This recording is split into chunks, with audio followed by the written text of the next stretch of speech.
Okay, so I'll make a start. Today's training is Blogging for Business, your quick guide. You're very welcome, whether you're watching this live or on Zoom or on YouTube, or indeed whether you're watching the recorded version, which will be up there. Blogging for Business, your quick guide. So welcome, my name's Andrew Knowles. I'm a trainer, explainer, small business coach. I help small businesses to better understand how to use some of these many different digital tools that have become available to us over the last few years. And you can find me on most of the social channels, Instagram, Twitter as @AndrewExplainer, and I often use the hashtag #AndrewExplains on my posts. It's a message in chat. I can hear you. Right, brilliant. Thank you very much for that. That's useful to know.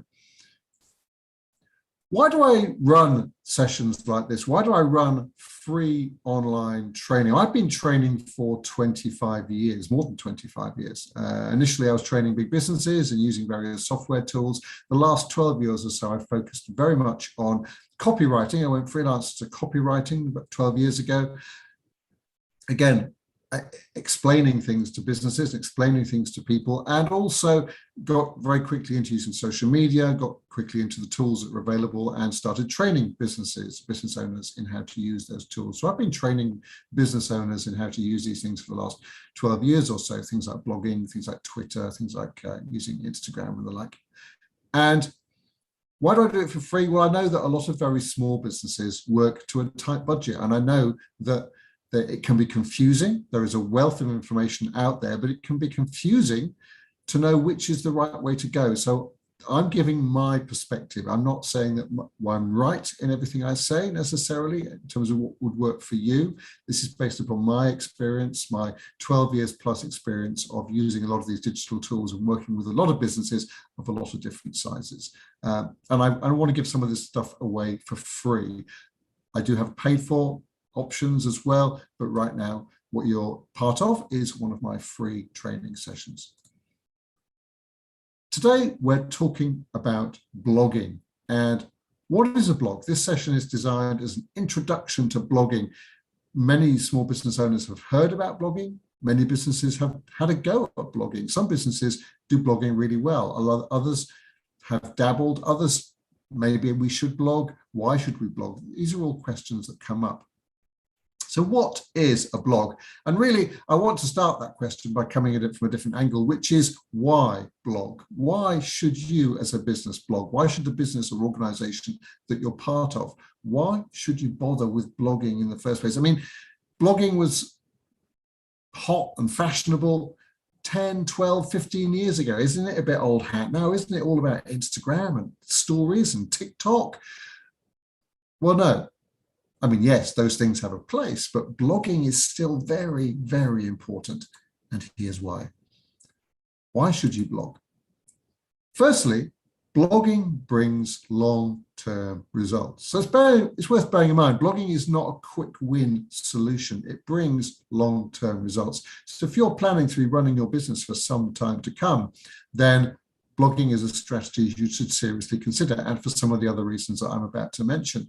If you're setting up a business now and you want to sell stuff quickly, I know somebody who's gone into business for themselves very recently, but she really only plans to work freelance for a couple of years before retiring entirely. Well, for her, I wouldn't really advocate blogging as a strategy because it's too long term. If you want quick wins, blogging probably isn't the place to go.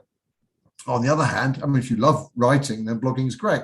On the other hand, my wife has been blogging for 10 years. She's in fact, she celebrates the 10th anniversary of her blog, regencyhistory.net, next month. And that blog has got her a lot of visibility. She's had BBC interviews and she's had South Korean TV crews have come to where we live to film her and talk to her because she's developed a lot of credibility through blogging consistently for 10 years around her particular subject. So it can bring long-term results. It does bring long-term results if you do it well, if you do it right. Another reason for blogging is it brings people to your website. The more content you have on your website, the more content on your website that's relevant and interesting to your potential customers, the more chance that people will come and find it through search engines. Google will increasingly put your website nearer the top of the relevant searches if you've got fresh good quality content on there. That's the basic requirements for being found on Google, is fresh, high quality and relevant content. Obviously, there's a lot of technical stuff around search engine optimization, but starting to blog in the first place is a good step towards getting found, as long as that blog content is relevant. Blogging helps to build credibility, authority, and trust. These days, a lot of people go through the buying process and check out a potential supplier without ever actually talking to that supplier. So whether you sell dog walking services, or whether you sell accounting services, or whether you sell gift items on, it doesn't really matter. Whatever you're selling, a lot of people will want to check you out and find out, are you someone that they can buy from? Particularly if they're looking for advice and guidance or something, or some sort of support like that. Are you reliable? Are you credible? Have you got authority? Can they trust you? So having a good stock of blog posts where you talk about the subject, you are demonstrating knowledge of the subject. You're demonstrating that you know what you're talking about, and you can start to build credibility, authority, and trust. Blogging provides great content for social media. Now, I don't know what social media you do, whether you do Twitter or LinkedIn or Facebook or Instagram or TikTok or whatever. But certainly for most of those channels, what you're wanting is content to share. So for Twitter, for example, you might be wanting to share links to your website, or you might be wanting to share thoughts that you've had and good ideas and recommendations. And all of that material can come from your blogging, because blogging, well, I'll show you on some of the in a minute, but blogging really spurs the creative process. So it's not just a case of how, oh, this will give me material, but it'll also help you to come up with yet more material. Blogging helps with link building. Now, I talked earlier on about Google sending people to your website. Obviously, there are other search engines. Google isn't the only one, but it is the main one that most people use. And Google has a whole range of different criteria, all the search engines do, of different criteria for deciding whether your website should rank number 1 when somebody Googles something, or number 10, or number 206, or whatever. And one of those criteria is link building, is links. How many other people link to your website? And are those good quality links or poor quality links? A good quality link is where a reputable website links to your website and says to their readers, take a look at this website because there's some good quality content on there. The more quality material you have on your website, the more links it will attract from other websites, and the higher you will rank in search engine terms for Google or whatever. So having good quality authoritative articles, typically blog posts, and we'll get more into what blog posts are and how they look in just a moment, but that's going to increase the chances of people linking to you. Yes, of course, you can also help that process along by asking people to link to your website, but it will happen organically, naturally over time if you're putting out good quality material. And last but not least, blogging, certainly in my experience, and I know in the experience of other people, helps you to be more creative in your business, because it's very easy to get stuck into doing the same thing or get stuck into certain tracks of thinking. But when you're blogging and you're thinking, oh, I'm going to write a blog about how to do this, or a blog around this particular subject, and you start to think about the content of that blog and you start writing that blog, my experience, as I say, and I know it's the experience of other people as well, is that that provokes the creative thinking. Every time I write a blog post, by the end of the blog post, I've got titles for half a dozen, if not more, other blog posts that I think I could write. Whether I write them all is another matter. But it's a creative process. It spurs you along. And that can feed into social media quite often. As I'm writing a blog post, I'll have oh, that's an interesting thought, that's an interesting idea, and I'll go off onto Twitter typically. So I typically share those things on Twitter, but also sometimes on times on LinkedIn, and I will share that thought pretty much immediately in the moment. Yes, it might also feed into my blog post, but it's helping me to have more material on social media. And all of that, the blog post and the social media post, is helping to build credibility, authority, and trust. I come across as somebody who knows what I'm talking about with regards to, in my case, using words, particularly to communicate with other people for digital marketing, using these tools that are available. So those are reasons why you should seriously consider blogging for your business. Long-term results. So it's not a short-term game. It will help to bring people to your website. It's great for link building, which again helps bring people to your website. It helps build that credibility, that authority, that trust. It gives you material for social media, and it feeds your own internal creative process. It gets you thinking, which is so important when you're running a business. You want to be innovative. You want to be keeping up with what your customers are wanting. It's very dangerous as a business just to keep serving up the same stuff all the time. Sometimes that's appropriate, but sometimes you certainly need to be listening to your customers and to how their needs and requirements are changing. Because at the end of the day, businesses succeed or fail based upon how well they serve their customers. So what is a blog? Talks about why you should blog. What actually is a blog? There's various definitions. A blog, in very simple terms, is a series of articles. Now, you could publish articles on your website, and you could call them news. You could call them articles. You could call them information. You could call it a help center. You can call it whatever you like. Some people call it a blog. There is a history to blogging, which is people telling a story over time. But a blog really now, in the way I would describe it, is it's a list of articles around a series of articles around a particular theme that's relevant to your customers. Because at the end of the day, you want to attract people. You want to blog about the things that are relevant and interesting to them. So that means you need to have some sort of strategy, some sort of plan. It's not just a case of sitting down once a week and thinking, I'm going to blog about this particular subject. I'm just going to randomly talk about a subject that appeals to me. I mean, you can do that. It's entirely your choice. But if you're running a business and you want it to work well for you, then you need to have some sort of strategy. How often should you blog? Question that often comes up. I would say if you've got nothing on your blog at all and you need some content on your website, really try and think about, can I get an article a week or even more onto my site to start the process moving? Some people say, is it okay if I blog once a month? Well, yeah, it's okay if you blog once a month, but realistically, that's going to be 12 articles a year, which is not a lot. If you want to get some momentum going, can you do it 2 or 3 times a month rather than just once? But again, the important thing is you have a strategy, you have a plan, you have actually, this is the way that I want to go forward. These are the subjects that I want to tackle and look at.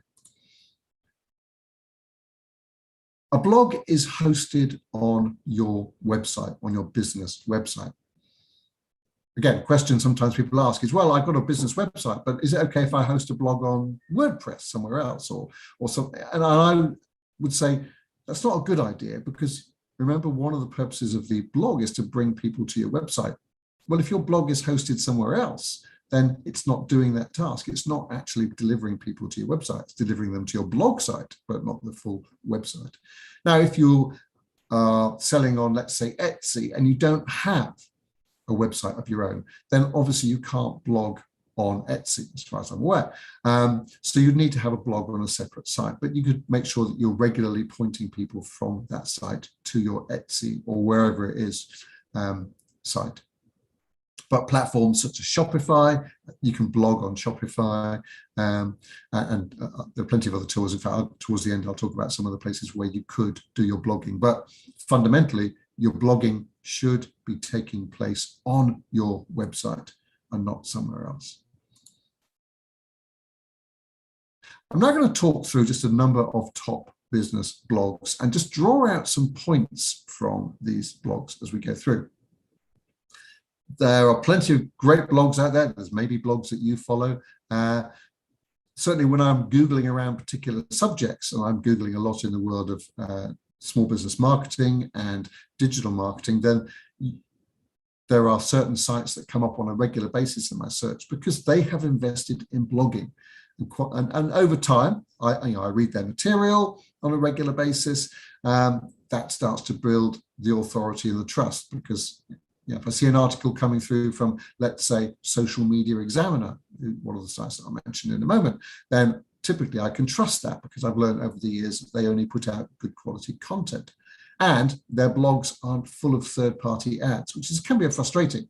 A bit frustrating. You go on somebody's blog and it's full of ads from all sorts of things, and pop-ups. Ads and pop-ups can be very annoying to readers.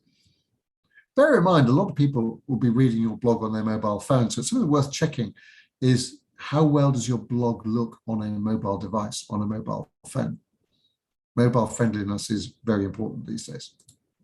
So some top business blogs. These are ones that I use on a regular basis. So Copyblogger is one of them, which, as the name implies, is about copy and blogging, writing and blogging. So Copyblogger, a great resource. HubSpot, they specialize in content marketing, that is getting attention from people by putting out high quality content. And they've invested heavily in blogging and other content over the years. And so they've been coming up in my searches for a long, long time. They sell a software product on the back of that. I don't use their product, but I'm aware of people who do. Social Media Examiner, I've mentioned them. Again, they've been around for sort of 10, 12 years or so, and a highly trusted resource for content, particularly around social media, using social media for business. And the other one that I mentioned is a bit different, Seth Godin. So you may be familiar with the name Seth Godin. He's a sort of marketing guru who's well known in the industry, providing lots of creative ideas, creative thoughts, and he's a respected voice in the industry. And how has he become a respected voice in the industry? Well, by putting out high quality content in various forms.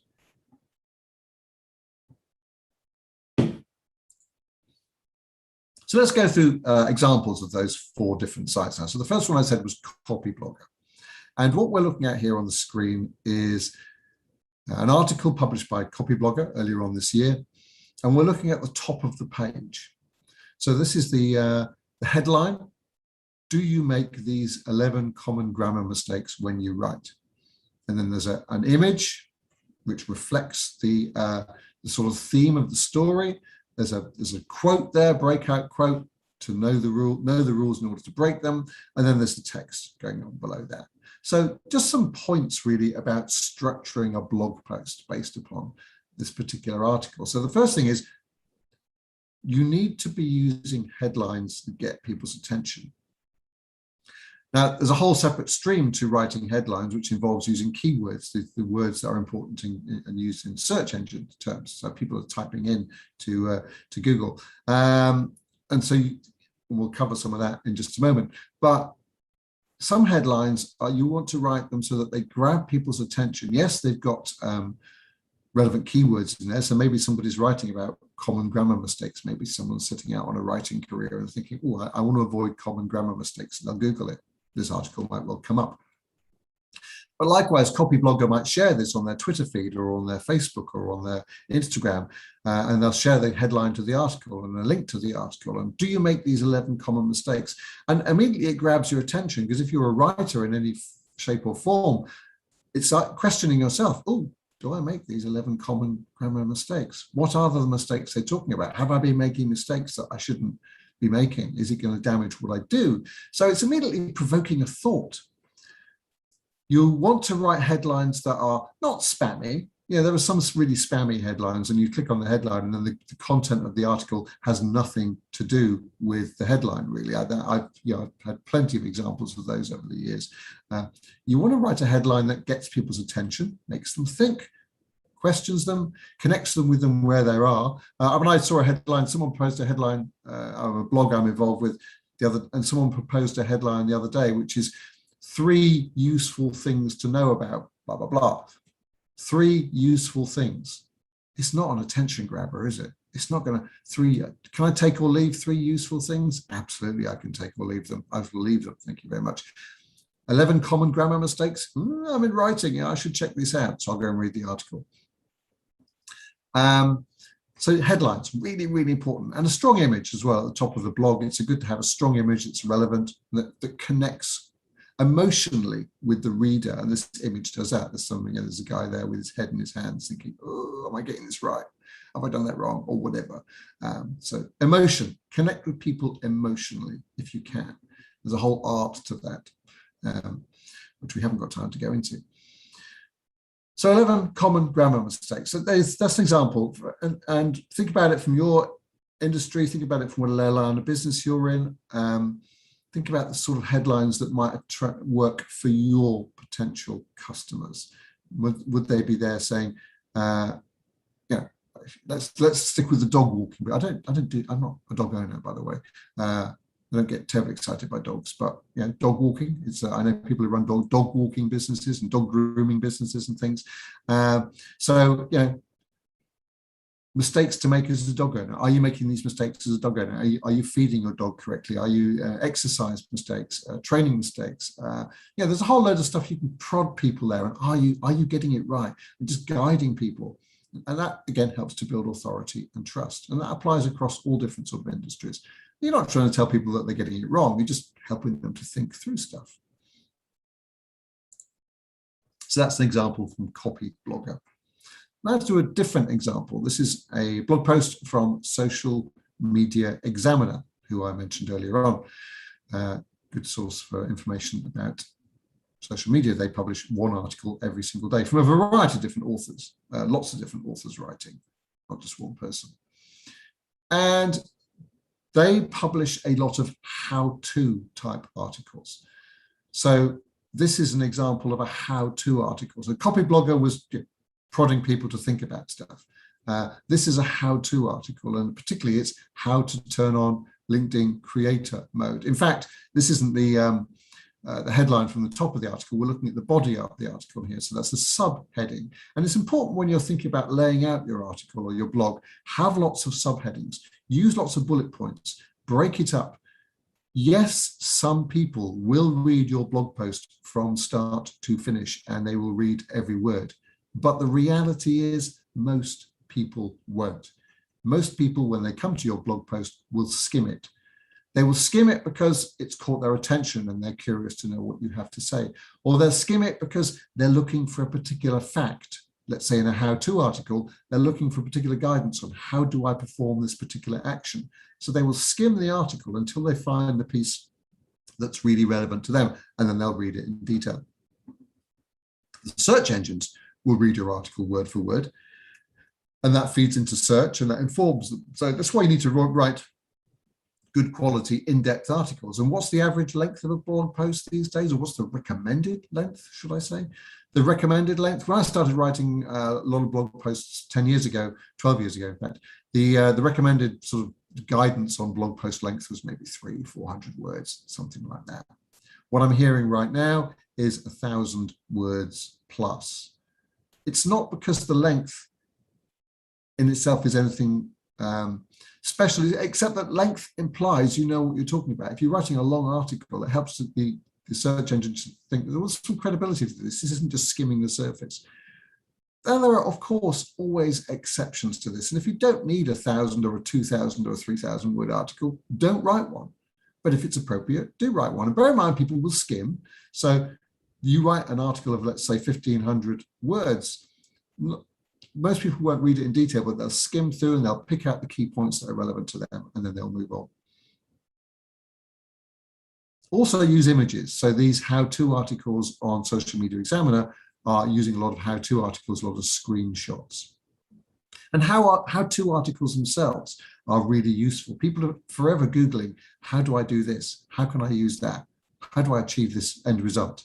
So think about the sorts of questions your customers are asking, the sort of questions that your customers want answers to, and then write articles around those things. How do I do this? How can you improve this? How can you, solve this particular problem?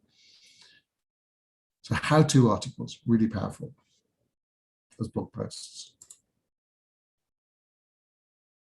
Okay, so just talk about long blog posts and 1,000 word plus and all the rest of it. And so I'm now going to show you a blog post from Seth Godin, marketing guru, as I said. And this is his blog post from June the 26th, 2021. I haven't actually counted the number of words on his blog post, but it isn't very many. It's certainly nowhere near 100. You know, this is the entire blog post that you're looking at here. It's short, it's pithy, and to the point. And this is what he's known for. He's known for putting out short content. And so, as I said, there's no absolute rules in this. Blog posts don't have to be long, but you've got to remember, he's also already got a voice. He's already somebody that people will choose to listen to. So this particular post won't rank terribly well in Google for the words furious and curious, because it doesn't go into much depth. But in terms of his audience, this is where it's about understanding your audience. His audience are looking for short, pithy pieces of information. That's what they trust him for. So he's writing for his audience, and people will share this on social media. So your blog posts don't have to be long. But if you are an unknown, and if you're trying to build credibility, authority, trust, then they're going to need to have some length to them. So don't fall into the trap of thinking lots of little short posts like this will work.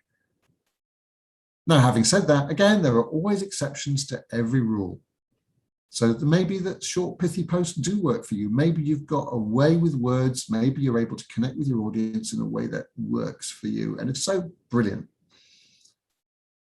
But probably it takes, for some people, it takes as long to write a few words as it does to write thousands. In fact, it's very easy to get wordy in a blog post. It's very easy to just think that the volume of the words is the most important thing and pump out the words and fluff it up, puff it up with extra words. Don't do that. Cut words, edit words. Try and keep your content as short and to the point as possible. An exercise I go through a lot with a lot of my writing work is that I will go through and I will edit out unnecessary words, because we typically write the way that we speak these days, and we often speak a lot of words that aren't really necessary. Words like very, for example, oh, that was very exciting, this is very interesting, this is very informative. If you take the word very out of those things, it's still interesting, it's still exciting, it's still informative. Very isn't always a word that you need to use. And that's just one example of a word that becomes a filler word and isn't really necessarily serving a purpose. Keep your words, your content short to the point. Even if you're writing a 1,000 or a 2,000 word article, make every word count. And the fourth and final example from another website, another blog, is HubSpot. And we've jumped down here right to the bottom of the blog post on HubSpot. So HubSpot really pioneered, one of the organizations that pioneered, in my experience, putting out content on the web and filling the web with lots of high quality articles.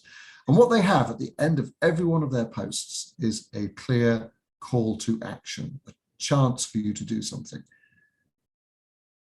You've got someone's attention. They're on your blog post. They're skimming your blog post. They're reading your blog post. You're starting to build authority, credibility, and trust with them. They get to the end of your blog post. You have an opportunity at the end of your blog post, or even in the middle of your blog post, to tell them, to point them, to encourage them to take the next step. Now, that might be you want them to get in touch with you to talk about their business on how you can help them. But it may be, and often is, giving away something for free. And also, as part of the process of giving away something for free, you're quite often asking them to sign up for your mailing list. Not always. There are plenty of opportunities when you can give away stuff for free and not ask someone to sign up, because people are a bit wary of always signing up to things these days. So imagine that you're encouraging, you're giving stuff away for free to people, and you're not asking them to sign up to anything. That's relatively unusual, but it will help some people to keep coming back. It helps to build that credibility, authority, and trust. Oh, it's not just about getting on a mailing list; it's also about being genuinely wanting to be helpful. So in this particular case, at the end of this article about Excel, HubSpot are giving away some templates, free Excel templates for marketing purposes. And download now. Press the download now button. It will take you through to a page where you can put your email address in and they can send it to you. Obviously, they're going to sign you up to their mailing list, but you can unsubscribe really easily. So have a clear call to action. Be clear about what it is that you want people to do when they get to the end of your blog post. Will they all do it? No. Will some of them do it? Yes. So make sure it's there. Be clear about it. And they've also got a don't forget to share right down at the end of this post. So don't forget to share this post, and they've got links to the various social media channels. Will most people share it? No. Will a few people? Yes. But people to whom it's really useful, they will share it. And they won't necessarily just share it randomly, but if you come across a piece of information that's really useful and relevant to you, and you've got a community of people that look to you for information, you might want to share it with them. So actually, I just found this really great post on HubSpot, or Seth Godin has said something really inspirational, or here's a really useful how-to article from Social Media Examiner, or here's something really thought-provoking from Copyblogger. It made me think, will it make you think as well? I think you should look at it. So share it. Again, that helps build your credibility, authority, trust. It helps new people to discover who you are, and it helps to drive traffic to your website. Let's now talk about how to blog. So just at a very high level, how do you actually blog? Well, a really important thing in this process is to be clear about what it is that you want from your blog. What do you want it to do for you? You need to be intentional if you're going to get results. You need to know where you're going if you're going to get there. So what is it you want from your blog? Is it that you want to build credibility, authority, and trust? Great. Okay, so that's a good objective in its own right. So in that case, you want to be talking around stuff that's really going to connect with your customers and inform and educate your customers. But do you also want people to sign up to a mailing list, as in HubSpot? Well, in that case, think about that and add those relevant links there. And again, like credibility, authority, trust, people won't necessarily sign up the first time around, but they might sign up the third or fourth time around that they've read your stuff, because actually this stuff's relevant and interesting. I don't recommend badgering people with pop-ups. Some websites do, and I've heard different opinions. I've heard some people say that pop-ups work really well, and I've heard other people say that pop-ups don't work well. My experience, pop-ups aren't great, and I certainly don't like pop-ups. You're 2 minutes into, no, 2 minutes, you're 10 seconds into reading someone's blog post, and suddenly the whole screen disappears, and there's a sign up for this and sign up for that. Doesn't work for me. And it really doesn't work for me is when they hide the close button. So they make it really, really hard to find the close button. There's a little X normally somewhere just to close the pop-up and carry on reading, because I came to your website to read the blog post, not to be annoyed by pop-ups. But it happens. Be very clear what you want your blogging to achieve for you. That's really important. And again, tied it in with the long-term goals for your business. You also need to be very clear about what it is that your customers or your future customers, the people who don't know you yet, are going to want from your blog posts. So sticking with the dog example, the dog business, dog-based business, your customers are going to be dog owners typically, or potential dog owners, and they are concerned typically for the welfare of their dog. They want to they want to serve their dog well. They want to make sure it's exercised well and fed well and looked after. They maybe want to choose a good dog for different guidance on which breed of dog to choose for a situation or whatever. Those are the things that they're going to Google for. You think about the sort of stuff you type into Google. Think about sort of what makes you go to a search engine. I typically go to a search engine because I want the answer to a quick question, like how far is somewhere from Weymouth, or what's the weather going to be? I live in Weymouth in Dorset. What's the weather going to be in a certain place? Or someone talks about a subject and I want to know a little bit more about that subject, or there's a problem, an issue, something's come up, I need to know how to do something. I had a problem with the kitchen sink the other day. How do I fix the kitchen sink? How do I fix this particular piece of plumbing? Go on Google and have a search. So be clear about what it is that your customers want.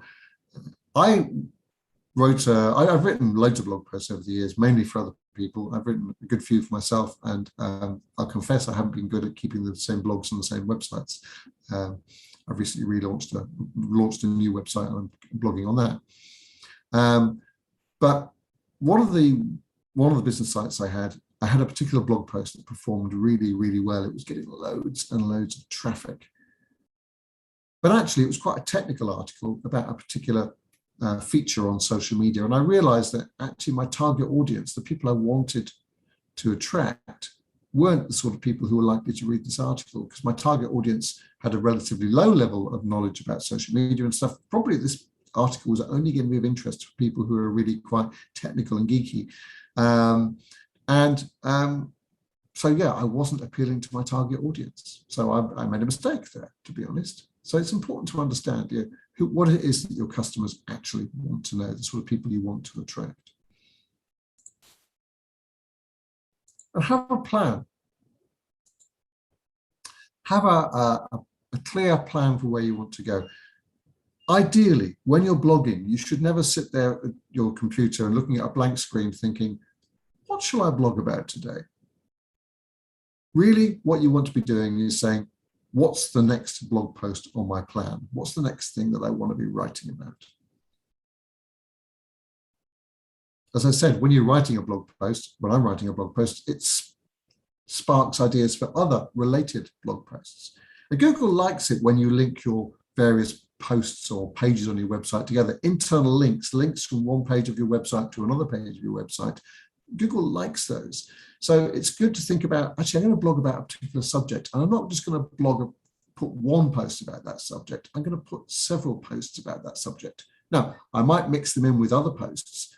Nobody, or very few people, almost nobody, is going to read your blog posts in succession in the order that you post them.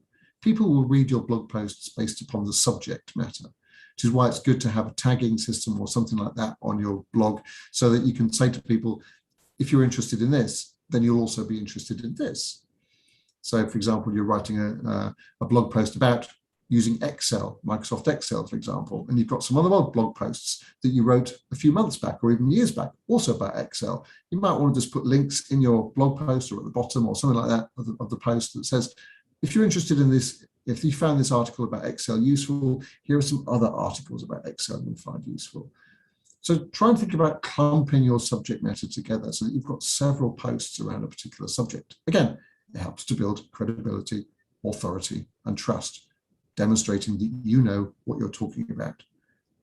So have a plan. Don't just come to the page and think, what am I going to blog about today? Be committed. Be committed to blogging. It is a long-term game. As I said, my wife's celebrating her 10th anniversary of her blog. She's been committed to her blog initially. She said she'd put out a post every, I think it's every couple of weeks or something like that, right at the start. Over time, it's declined, but she's got several hundred blog posts up there now for 10 years. So, the rate is not quite so important. But she's been committed to it. She's seen it through. She's made a real point of getting blog posts up there month after month after month, because it is a long-term game. You need to keep going. Again, I know plenty of businesses who've tried blogging. They put 2 or 3 blog posts out there and then they've lost interest. If you're doing that, if you're blogging and you're losing interest, you're going to be like most of your competitors who've probably done the same thing if they've started blogging at all. Stand out from the competition. The businesses that stand out so often, small businesses that stand out so often, what you do is you go to their website and you find they've got high quality of blogging because they've built that trust. They've used a blog to help build trust and to build visibility on the search engines. So it takes time. So keep going, keep at it. So very quickly, wrapping up here now, types of blog posts. So we've already talked about some of the different ways of blogging. So you could have what's called a listicle, which is basically an article, which is a list, 10 ways to do this, 10 favorite this, 10 places to visit, 10 whatever. So it doesn't need to be 10, but listicles, people like listicles, they like lists. How-to articles, how to do this, how to fix that, how to solve this problem. Again, they're very popular. Tell a story. Stories are really powerful. And a story could be a case study. I might have case studies, another bullet point actually. But tell a story. People engage with stories where human beings love stories. If you can start most, if not all of your blog posts with a short story, brilliant. It doesn't need to be 1,000-word story. It could just be literally 2 or 3 lines. A customer came into the shop the other day. She had this particular problem. Here's how I was able to help. That's the story. It doesn't need to be clever. There are lots of different angles you can take on it. This thing happened to me the other day. It made me think about, it's a story. Tell stories. People love stories. People connect with stories. Reviewing or comparing, it's a great way of creating a blog post. This product with this product, this situation with this situation. this resolution versus this resolution, comparison posts. Don't be afraid to have opinions. That's not to say be opinionated in a way that really annoys people, but I'm sure whatever business you're in, you've got opinions. You've got opinions about which is the best product to use in a particular situation. You've got the opinion about the best approach to solving a problem. It doesn't make you right. It just means it's your opinion. Don't be afraid to share opinions, and share opinions about, you know, stuff that's people won't really argue with. If you want to be safe about sharing opinions, you know, my favorite way to, I don't know, celebrate Christmas or something like that, or my favorite way to meet with family, or whatever is, again, find a way of connecting with your business. You know, my favorite way to exercise my dog. Probably think a bit further about that title before using it. But anyway, just have opinions about. There's no harm having safe opinions. You've all got opinions. The last thing you want to be is bland and boring. So it doesn't mean being opinionated in an arrogant and aggressive way, but it just means having a clear point of view on something. And getting started with blogging, well, start writing. Get it on your website. Places where you can put your blog or websites you can use. I said earlier on, you want it on your website, but there are website building tools. So if you haven't got a website, then maybe you want to have a website. You can start using a service like Wix as a website builder. Or you've probably heard of WordPress. WordPress is a site that is a tool that a lot of people use. And it began as a blogging tool, but it's now a tool that people use to build their entire website in. Blogger, so my wife's website, which said, well, her website, yes, where she's been blogging for 10 years, is built on Blogger. It costs her next to nothing. It's not the most sophisticated. In fact, it's one of the least sophisticated, but it does the job. It's on Blogger and costs very, very little. So there we are. That was a quick blast through blogging for your business. Now, if it's relevant, if it's appropriate, and you want to have a one-to-one session with me about blogging, or indeed any other aspect of using social media for business, then I'm currently, you can book me for an hour for just £49 because you've attended one of these courses. I'm going to go back to the previous slide. So my encouragement to you is to start blogging for your business. Now, you may have decided listening to all this, that's too much like hard work and that the results aren't worth it for you. And that's absolutely fine. There's no right or wrong answers. But I'm hoping that this has inspired you and encouraged you to get on with blogging, because blogging can make a significant difference to where your business appears in search engines. It can make a significant difference to how people perceive you and your business. And it can, as I said right at the start, with the creative thinking, it can help feed that creative thought process. So there we are. That's blogging for business. I encourage you to think about getting started with that. So we're done. I'm going to stop in just I'm stopping here. I'm going to stay online for a minute or so or two, just to see if any of you are here live, want to ask a question. Feel free to unmute and ask me questions. But we are done with the training session today. So thank you very much for your time, whether you're watching this live or whether indeed you're watching it on the recording in the future. Have a good rest of your day.